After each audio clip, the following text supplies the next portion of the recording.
도로로 갑자기 뛰어들거나 운전 중인 부모의 핸들을 뺏는 행동을 보이기도 합니다. 불안이나 분노가 높아질 때 주변 사람을 물거나 때리는 경우도 있습니다.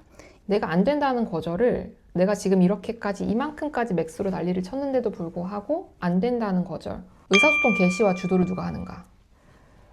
보완대책 의사소통을 사용을 할 때 왜 사용을 할까요? 얘네들이 의사소통 주도를 하지 못하기 때문이에요. 이거는 온전히 너의 수단이야. 너의 말로써, 입으로써 기능하는 것들이야.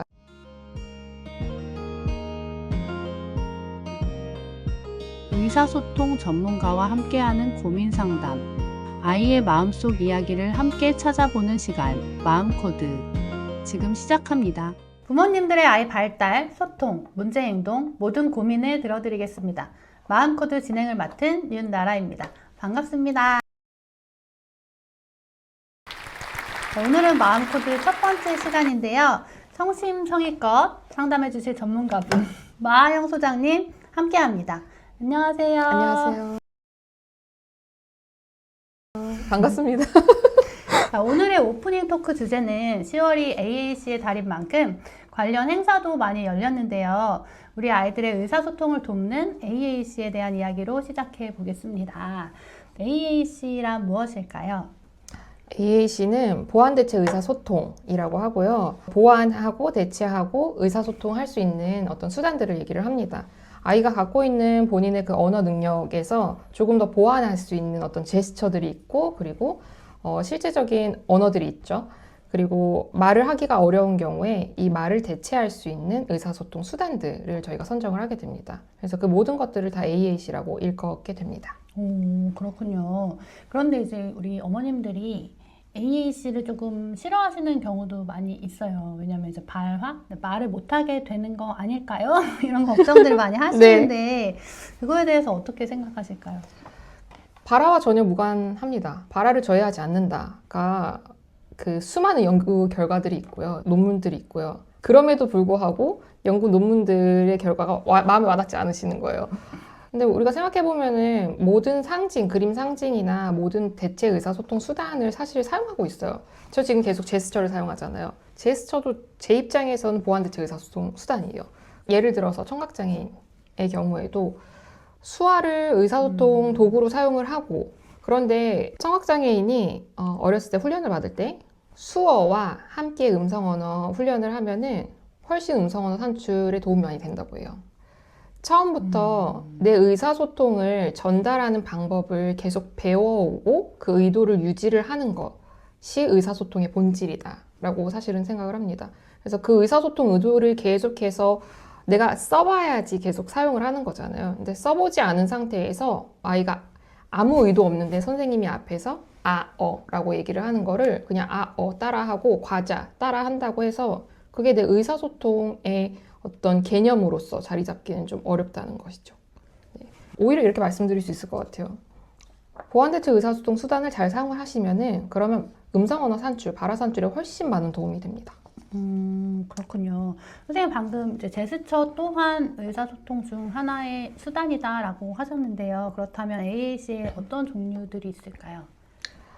네. AAC는 우선은 몸짓, 제스처, 눈빛 같은 비언어적인 의사소통 수단들이 있고요. 그리고 로고테크라고 그림, 글씨, 우리가 쪽지를 써서 친구들한테 이제 학창 시절에 전달을 하면서 얘기를 하는 것들. 그리고 로고테크에는 우리가 잘 알고 있는 팩스라는 프로그램이 있고요. 그림 상징을 이용해서 포인팅해서 내 의사를 전달을 하는 것들. 그리고 그림을 떼서 사람한테 가서 교환을 하면서 얘기를 하는 것들. 다 로고테크라고 할 수 있겠습니다. 그리고 미드테크는 버튼을 누르면 그 소리가 나오는 것들 있죠. 이게 조금 안 좋은 예시일 수도 있긴 하지만 그 강아지들 녹음벨 있죠. 네. 미드테크에 해당이 돼요. 그래서 녹음을 하고 그 해당 버튼을 누르면 이런 소리가 단어값이 나와. 그래서 그 위에다가 우리가 그림을 붙여놓잖아요. 팔찌형 의사소통 이런 것들이 또 있어요. 그래서 팔찌에다가 그냥 딱 하나만 단어를 이제 녹음해 놓는 거예요. 정말 중증장애인의 경우에는. 그래서 녹음을 해놓고 그거를 버튼을 누르면 엄마 부르는 기능으로 사용을 하실 수 있죠. 이것도 미드테크에 해당이 됩니다. 그리고 하이테크는 그 앱이나 기본적으로 저희가 조금 요즘에 사용을 하고 알고 있는 나이 AAC, 마이토키, 팩스톡 같은 앱들, 그리고 정말 완전한 테크놀로직한 그 원대체 의사소통 기기들이 또 있어요. 그래서 안구 마우스랄지 그리고 키보드랄지 이런 것들이 또 있죠. 키보드가 우리가 쓰고 있는 가장 보편적인 보완 대체 의사소통이 될 수 있을 것 같아요. 맞아요. 네. 그렇다면 어머님들이 집에서 이걸 어떻게 시작해야 될까요? 그러니까 AAC를 사용할 때 처음에 평가해야 되는 항목들이 있어요. 좋아하는 것들이 무엇인지, 아이의 선호들을 좀 평가를 하셔야 돼요. 팩스의 경우에는 1단계부터 4단계까지는 요구 표현을 가르쳐요. 아이 입장에서 의미 있는, 내가 요구하면 즉각적으로 돌아올 수 있는 어떤 단어들이어야 되겠죠. 그래서 물 줘, 더 줘, 밥 줘, 이런 것들. 그리고 뭐 자기가 좋아하는 간식, 장난감 이런 것들을 요구하는 것들부터 시작을 하실 수 있을 것 같습니다. 요구하기에 어쨌든 동기가 있으니까 쉽게 시작하실 수 있는 부분인 것 같아요. 네. 그렇다면 여기서 부모님들이 꼭 기억하셔야 되는 중요한 부분 같은 것이 있을까요? 저희가 팩스를 사용을 할 때 그 준거 기준들이 있는데요. 의사소통 개시와 주도를 누가 하는가?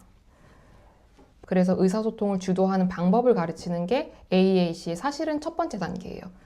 그렇기 때문에 하루에 의사소통 기회를 40번에서 50번을 반드시 만들어주라고 그 팩스에는 명시가 되어 있어요. 엄마가 얘기를 할 때 막 상호작용을 해주잖아요. 이런 시도들이 200에서 300번 정도 이상이 나온다고 해요. 그런데 우리 아동들, 우리의 주 대상자들은 그런 시도들이 없죠. 네. 아이들한테 하루에 4, 50번의 의사소통 주도를 해서 얘기를 하는 기회를 마련해 주지 않으면서 앉아서 너는 나를 따라해. 그래서 입력, 출력이 계속 왔다 갔다 한다. 그것이 단어의 사용으로 연결되진 않거든요. 맞아요. 근데 보완대체 의사소통의 본질은 거기에 있는 것 같아요. 내가 의미 있게 사용하는 단어 한마디. 그래서 감정 표현을 배울 때도 앉아서 감정 표현에 대한 책도 읽고 뭐 본인이 얘기하는 일반화도 하고 다 했는데 그 순간에 아이들이 사용하지 못하죠. 그렇죠. 네. 그러니까 역으로 말해서 그 순간에 사용하는 거 한 번을 배우면 아이들이 일반화뿐만이 아니고 표현까지도 이어질 수 있다는 거예요. 그런 것들을 만들어주기 위해서 AAC가 저는 존재한다라고 생각을 합니다. 너무 중요한 얘기 해주셨어요. 우리 아이들이 진짜 하루에 4, 50번 정도를 자기가 시작을 한다면 그 자체로도 교육 효과가 되게 클 것 같고 맞아요. 그게 정말 삶에서 사용할 수 있는 의사소통을 배우는 과정이 될 것 같아요. 네. 저도 되게 놀랐던 게 제가 처음에 AAC를 앱을 받았을 때는 약간 쓸 수 없을 정도의 부실함이었었는데 몇 년 만에 이제 다시 받았더니 네. 너무너무 괜찮더라고요. 네. 그리고 휴대폰으로 받았을 때는 어쨌든 버튼이 제한적으로 노출이 되니까 폴더를 들었다 놨다 하는 과정이 아이들이 인지적으로 가능할까 좀 어렵다라는 느낌이 있었는데 또 넓은 태블릿으로 받으니까 한 번에 많은 카드들이 노출이 되면서 충분히 아이가 그 한 화면에서도 선택적으로 많이 쓸 수 있게 되게 좋아졌더라고요. 네. 최근에 새로 개발된 연구 동향 같은 거 소개해 주실 거 있을까요?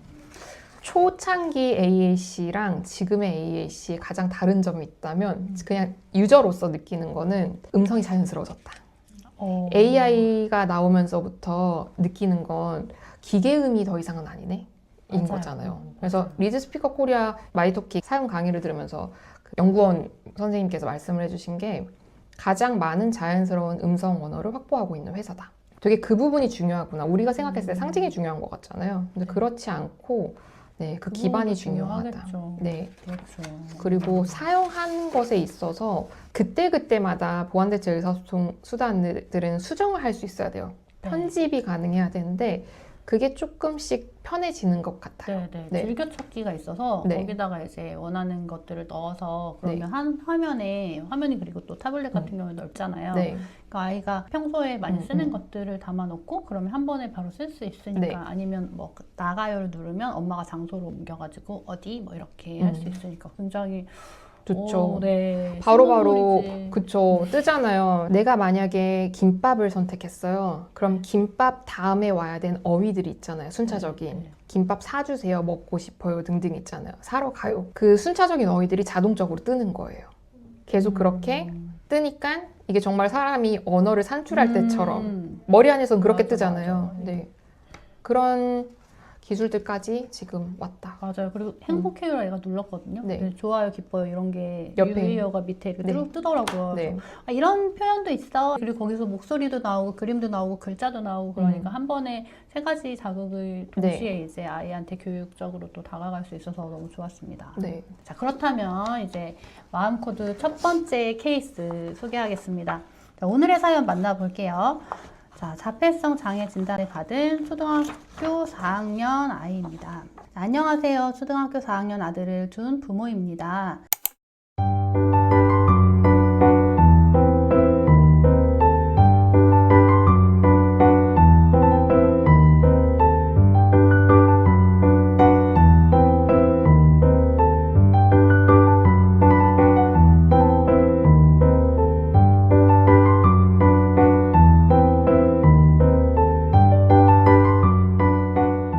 어머님 힘드시겠어요? 저는 운전을 엄마가 하면 안 된다고 생각하거든요. 택시를 타고 다녀야 되지 않을까. 네. 핸들을 막 꺾는다든지 이렇게 운전을 하고 있을 때 뒤에서 이렇게 뭐 텐트럼이나 이렇게 공격 행동 같은 걸 보이는 경우에는 네. 사실 위험하죠. 이런 얘기 어머님들 많이 하시고 큰일 날 뻔했어요 막 이렇게 얘기를 하시는데 네. 당분간은 운전을 안 하시는 게 좋지 않을까 그런 생각이 듭니다. 운전을 하지 않으시면서 네. 아이가 정확하게 배워야 될 행동을 배워야 되겠지요. 그렇죠. 네. 어머님이 이 순간에 중재가 어려우실 것이기 때문에. 이런 케이스가 많이 있을 거잖아요. 그 아이가 이제 언어가 많이 늘었다라고 얘기는 나와 있지만 어느 정도까지 지금 표현을 할 수 있는 수준일까요? 간단하게 의사 표현을 할 수 있는 수준이에요. 그러니까 예를 들면은 나 뭐 하고 싶어요. 이런 걸 구체적인 대답을 할 수 있다거나 아니면 감정이 어떤지에 대해서도 세세한 감정들은 표현을 하긴 좀 어렵지만 나 슬퍼, 울고 싶어, 행복해 이 정도까지의 표현들은 가능한 수준입니다. 그러면 지내시는데 가장 어려움이 있는 지점은 방금 이런 이건 사실 매일 있는 일인가요? 이게 좀 시기에 따라서 다르기는 한데 자주 있을 때는 하루에도 몇 차례가 있는 경우가 있고 또 괜찮을 때는 몇 달 동안 없는 시기도 있고 이게 좀 상황마다 좀 많이 달라요. 그러면 의사소통에서 가장 어려움을 겪으시는 영역들이 무엇일까요? 제가 느꼈을 때는 이 아이가 세밀한 표현들을 아까 못한다고 말씀을 드렸잖아요. 그러다 보니까 자기가 정말 원하는 거나 자기의 정말 지금의 기분이나 이런 부분들을 표현을 못하다 보니까 그런 부분에 있어서 아이가 상당히 답답함을 느끼는 것 같아요. 저희가 일단 팩스를 사용을 하는 이제 평가 기준이 있어요. 근데 이 학생이 팩스 대상자인가? 그러니까 의사소통을 좀 질적으로 잘 하는가를 의사소통 주도를 본인이 할까요? 네, 그거는 할 수 있어요. 퍼센티지가 100% 중에서. 원하는 것이 있다면 거의 100%다 하는 것 같아요. 그러면 이 친구가 기능적으로 의사소통 말을 잘 사용하나요? 그런 편인 것 같아요. 그럼 제3자가 이 의사소통 양식을 100% 이해할 수 있어요? 아이가 말을 되게 늦게 시작을 했어요. 초등학교 2학년, 3학년 때 처음으로 말을 했거든요. 그러다 보니까 좋은 부분이 상당히 좋지가 않아서 그런 부분에 있어서 사람들이 듣는데 어려움이 있지만 이 아이에게 익숙한 사람들의 경우에는 이 아이가 무엇을 표현하는지는 거의 다 이해를 하고 있기는 해요. 제3자는 좋은 문제 때문에 많은 어려움을 겪기는 합니다. 그러면 이거는 이제 걸리는 거예요. 만약에 어머님 말씀에 의하면 의사 표현이 전혀 문제가 없다라고 말씀을 하시는 거거든요. 그런데 그 초반에 어머님께서 세밀한 표현, 정말 원하는 것, 기분, 이 표현이 잘 안 돼서 좀 도전 행동이 나오는 것 같다라고 하셨어요. 그 간극이 있는 거예요. 어떤 지점에서 의사소통이 잘 안 돼서 이렇게 도전 행동으로 가는 거라고 생각하시는지 한 번 더 여쭤봅니다. 네, 의사소통을 자기가 내가 원하는 것을 다 얘기를 하고 살면은 그러면 도전 행동이 사실은 굉장히 많이 급격하게 줄어가는 게 눈에 보이거든요. 근데 엄마가 평가하는 기준에서 얘가 말을 다 하고 사는 것 같은 것과 얘 입장에서 얘가 충분하게 의사소통을 못하고 있는 것에 간극이 있을 수 있다. 그 지점을 한번 좀 생각해 봐 주시면. 큰 분류에서는 아이가 의사소통을 하지만 정말로 이제 제가 정말 원하는 거에 대해서는 표현을 못하는 어려움이 있어서 제가 생각했을 때 아이가 상당한 답답함을 느끼고 있을 것 같기는 해요. 생각하시기에 단어 그럼 어휘 목록이 부족할까요? 아무래도 사용하는 단어를 자주 사용을 하거든요.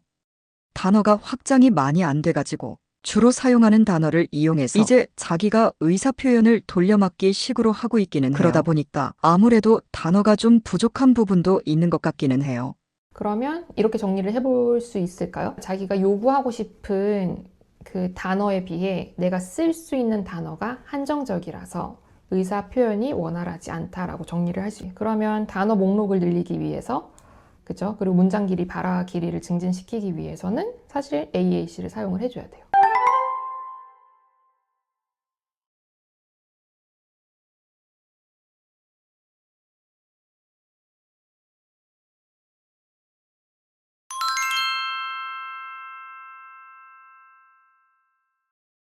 그러면 제가 궁금한 부분이 아이가 원하는 것에 대해서 세밀한 감정 표현이나 세밀한 요구 표현을 하기 위해서는 단어 카드를 이용을 하는 것이 맞다라고 말씀을 하셨는데 그러면 그 카드의 숫자가 너무 무한대로 늘어나지 않을까 하는 우려가 있고요. 그러면 그 카드를 다 챙겨서 다니려면 그것도 좀 어렵지 않을까라고 하는 궁금한 부분이 있어요. 이제 저희가 음성 출력 장치라고 하죠. 그러니까 아이들이 문장 구성을 하는 방법을 배운 이후에는 내가 문장을 구성해서 도움을 받아서 말을 할 수 있는 속도가 있죠. 내가 지금 당장에는 김밥이란 단어가 떠오르지 않았어요. 근데 그림 카드를 보면서는 김밥이라고 떠올라서 말을 할 수 있었어요. 이건 도움 닫기죠. 그러면 이와 비슷한 단어들이 여러 개 있을 거잖아요. 그런 것들을 내가 보고선 얘기를 하는 것, 또는 이걸 구성해서 엄마한테 문장티 건네서 얘기를 하는 것, 이 속도랑 그리고 음성 출력 장치 있죠. 이 장치 앱을 사용을 해서 말을 할 수 있는 속도, 그리고 음성 언어로 표현을 할 수 있는 그 속도를 측정을 해요. 그래서 그 속도가 동일하면 음성 언어나 이제 음성 출력 장치로 넘어가게 돼요. 음성 출력 장치로 넘어가게 되면은 다 갖고 다니시잖아. 저는 팩스라고 하는 거는 그림 카드만 생각을 했는데 아까 설명하신 것처럼 뭐 이렇게 기계로 사용을 할 수 있다고 하니까 그런 부분에 있어서는 도움이 될 것 같습니다. 사실 저희가 FCT라고 하죠. 기능적 의사소통 훈련 을 좀 분석을 해봐야 돼요. 그래서 어떤 의사소통 상징 도구 노력들을 좀 선정해야 되는지도 평가를 해야 돼요. FCT를 할 때 형태, 의사소통 형태, 그리고 기능 노력을 분석을 하는데요. 만일 이 친구가 가장 어려운 케이스에서 감정이 격해질 때 도로로 갑자기 뛰어들거나 핸들을 꺾는다고 했잖아요. 이건 행동이죠. 도전 행동은 곧 표현이라고 우리가 보는 거죠. 그럼 이 친구는 어떤 말을 하고 싶었을까요? 그 행동의 기능이 무엇이었을까요? 요구라고 저는 생각을 하거든요. 많은 경우에 이제 필요한 걸 얻지 못했을 때 그때 이런 행동들이 많이 나타나거든요. 제가 봤을 때 그래서 원하는 것을 얻기 위해서 그런 문제 행동들을 보이는 거라고 생각을 해요. 예를 들어서 무엇을 얻고 싶었을까요? 그 자동차를 타고 싶다. 그런데 사실 현실적으로 그 자동차를 탈 수가 없잖아요. 그래서 제 차를 태우게 되면 그때부터 화가 나니까 그런 행동들을 보이는 거예요. 전반적으로 말씀 들어보니까 의사소통 전반적으로 다 돼요. 근데 세밀하게 어떤 부분에서 기준을 잘 모르신 것 같아요. 의사소통이 지금 원활하게 되지 않아요. 지금 네 아니요 요구 표현은 가능한데 상대방의 네 아니요에 대해서 수용하는 것이 안 된다. 네, 이거는 아직 기술 습득이 안 된 것 같아요. 저는 이거를 양육이라고 생각합니다. 어머니, 궁극적으로는 양육이라고 생각하고 훈육이라고.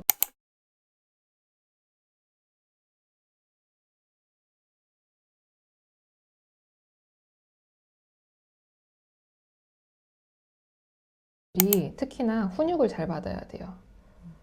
이거를 너는 장애가 있고 너는 이제 이런 강박들, 너 이거 패턴이지, 너 이거 장애적인 특성이지. 그래서 이거는 고칠 수 없다. 그래서 약물 이런 식으로 가잖아요. 행동과 모든 습관은 매일매일 조금씩 훈육을 받으면서 훈련을 받으면서 이제 키워지는 거잖아요. 내가 안 된다는 거절을 맥스로 난리를 쳤는데도 불구하고 안 된다는 거절, 엄마의 핸들을 꺾었을 때 정말 좀 극단적인 표현이긴 하지만 그 순간에 갓길로 그냥 차 세우고 모든 것을 다 올스탑하고 그리고 네 행동이 잘못된 지점에 대해서 훈육하는 것을 매일 똑같이 매 순간 모든 시간에 동일하게 티칭을 하셨으면 이 친구가 여전히 그렇게 행동을 할까? 그러니까 행동의 강화라는 것은 내가 이 행동을 했을 때 통하면 이거 선택이 되는 거잖아요. 네. 이 도전 행동을 표현이라고 한다는 것은 내가 이 도전 행동을 표현 수단으로 선택했다는 거거든요. 내가 마음에 안 들어? 그럼 일단 핸드 꺾어.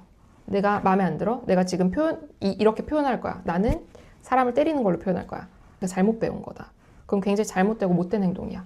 라는 지점에 대해서 동일하게 모든 어른들이 그냥 너 자폐니까 이렇게가 아니고 끈덕지게 훈육을 해왔었어야 됐다라고 사실은 생각해요. 쉬운 길이 아니고 어려운 길을 선택해야 되는 게 맞는 것 같아요. 제가 애들이랑 다니면서 하는 게 특별하지 않아요. 맞아요. 밖에서 뭐 하냐면 훈육해요. 그런데 어머님들이 선생님이랑 수업하고 나면 효과가 좋아요 하는 거는 제가 말씀드리고 싶은 거예요. 어머님도 할 수 있는 훈육이에요. 근데 나는 너가 오늘 이걸 배울 때까지 끝까지 함께 기다릴 거야. 그리고 네가 그 행동을 올바른 행동을 할 때까지 나는 기다릴 건 거야. 이제 애들이 딱 꺾이는 순간은 내 마음을 확인한 순간. 내가 자기가 할 수 있는 최고치까지 해봤는데 안 통하네? 그리고 내가 요동치지 않네? 왜냐면 나는 기다린다고 했으니까. 전 정말 그냥 기다리거든요. 같은 말을 반복하는 거예요. 앉아. 너가 지금 해야 될 건 앉는 건 거야. 일어나. 그리고 너가 지금 가야 될 목적지를 얘기를 하는 건 거죠. 네가 해야 될 행동들이 있는 건 거예요. 그리고 그것을 했을 때 내가 뭘 얻을 수 있는지를 아이들이 배워야 돼요. 아, 내가 엄마 말을 듣고 거절을 수용하고 얌전하게 잘 왔었을 때 어떤 점들이 좋은지, 나한테 어떤 이로운 점들이 돌아오는지를 아이들이 경험해야 돼요. 근데 이 거절 수용이라고 해서 그만해 했는데 그만했다. 이런 게 아니고요. 내가 저 거절을 수용하면 어떤 점들이 좋지? 에 대해서 아이들이 못 배웠다는 얘기예요. 단순하게 지시를 따라 라기보다는. 저는 이 어머님들의 좀 관점이 달라지실 필요가 있다라고 좀 생각을 하는 거죠. 도전 행동 자체를 바라보는 관점도 달라져야 되겠고, 이 친구가 아직까지 여전히 도전 행동이 이제 그 표현의 선택들이 달라지지 않았다면 대체 행동을 잘 선정을 못 해줬다라는 게 기본적인 결론인 것 같아요. 그래서 끊임없이 여쭤보는 거는 대체 행동을 찾기 위해서 여쭤보는 거예요. 네. 분명히 이 누락이 있을 거다라는 확신이 있어서 여쭤보는 그런 거예요. 아마 전문가들이 다 그렇지 않을까요? 사실 저도 분명히 오늘 의뢰하신 사연자분께서 기능평가를 했을 때 기능이 없어요 라고 하셨지만 분명히 기능이 있어요. 제 생각에는 엄마가 하자는 대로 뭔가 거절 수용을 했을 때 말씀하셨다시피 크게 강화를 받지 못했고, 또는 내가 이거를 거절을 수용하지 않았을 때 크게 뭐 나한테 안 좋아지는 것도 없었고, 이게 명확하지 않았을까. 근데 지금 이제 벌써 4학년이기 때문에 이제 조금 있으면 사춘기가 온단 말이죠. 그러면 이제 아이는 점점 커지고 힘도 되게 세지고 제 생각엔 마지노선이거든요. 네. 여기서 더 커지면은 이런 액팅아웃은 함께 살아가기가 굉장히 어렵습니다. 굉장히 어렵죠. 네, 그래서 되게 중요한 시기에 잘 의뢰를 하셨고, 그리고 다행히 작년에 뭐 플로어 타임을 했을 때는 그때 자기의 의사표현이 좀 시작이 됐으니까 거기에서 이제 지금 표현할 수 있는 굉장히 제한적인 부분에서 뭐 카드를 쓰든 아니면 문자를 쓰든 뭐 AAC를 쓰든 지금 할 수 있는 의사표현을 확장해 주시면 본인이 그 공격적으로 표현하던 거를 이제 대체 행동으로, 의사소통 행동으로 표현을 했을 때 그거에 대해서 굉장히 잘 받아주셔야 되고 되게 중요한 시기라고 말씀을 드리고 싶고요. 그러니까 이렇게 말씀을 드리는 이유는 찾아서 해결할 수 있다는 거예요. 그러니까 찾아서 해결할 수 있다는 지점에 대해서 일단 어머님들이 안 믿으세요.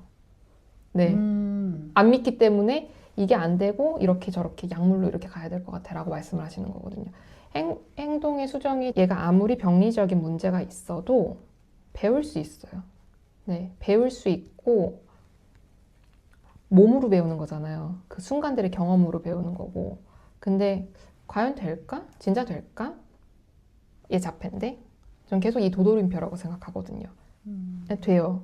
장애가 어떤 한계를 딱 규정짓는 얘기가 아니라고 저는 생각해요. 맞아요. 반복돼서 쌓이면 얘네들 당연히 할 수 있어요. 그래서 그 믿음을 좀 가지시고 내용들을 좀 찾아가시는 과정이라고 생각하시면 좋을 것 같아요.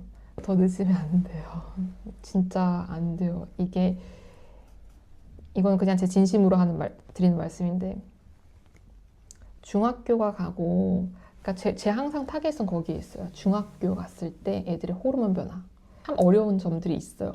이제 그래서 포기하세요 이게 아니고 그때를 잘 대비하는 건 좀 필요하다고 생각해요. 그리고 그 시기에도 반드시 잘 넘어는 가요. 애들이 보면 또 분명히 맞는데 좀 덜 힘들게 갈 수 있잖아요. 네, 본인도 취미 생활도 하고 그리고 이렇게 몸으로 표현하지 않고 얘들아 말로 잘 표현하고 그리고 잘 거절을 배우고 내가 수용을 하고 사는 방법이 있어를 좀 알려주고 싶은 거거든요. 왜냐면 이거 본인이 힘들어요. 이렇게 왁 해놓고선 남을 힘들게 했잖아요. 왜냐면 그렇게 했었을 때 엄마의 반응과 분위기와 공기는 항상 비슷할 거란 말이야. 안 좋죠. 부정적이죠.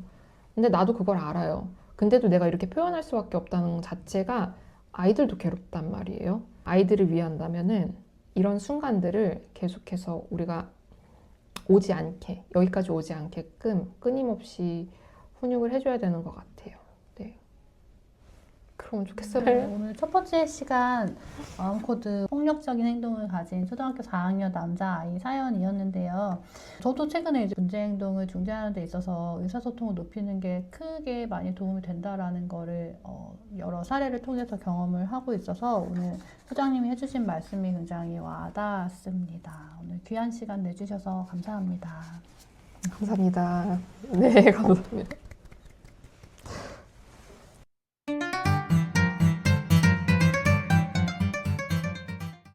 그래서 제가 이제 계속 지금은 사실 어머님한테 본질적인 내용에 대해서만 계속 말씀을 드릴 수밖에 없는 것 같아요. 이게 어머님이 100% 이해가 되고 동의가 되고 그래서 받아들여주고 해볼 만하겠다라고 생각하시잖아요. 그럴 때의 부가적인 기술들을 말씀드리는 게 맞아요. 안 그러면 이 부가적인 기술을 잡고 이걸로 치료할 수 있겠지, 고칠 수 있겠지라고 또 기대하신다는 거예요. 근데 어머님들이 티칭을 하잖아요. 팩스가 되게 좋은 프로그램이 맞아요. 근데 팩스를 어떻게 사용하냐면 자 이거 빨리 해봐봐 이렇게 사용하세요. 기본적으로는 얘한테 의사소통 주도를 하게 하려고 하는 거라 그랬잖아요. 그럼 그 기본을 따라줘야 되는데 그렇지 않고 도구로 사용하시는 거예요. 왜? 빨리 말하게 하려고. 왜? 빨리 결과를 내려고. 근데 그렇지 않고 기다리시는 왕복이에요. 치료는 왕복이잖아요. 습관은 왕복이에요. 다만 아이들이 크면 좀 빨라요.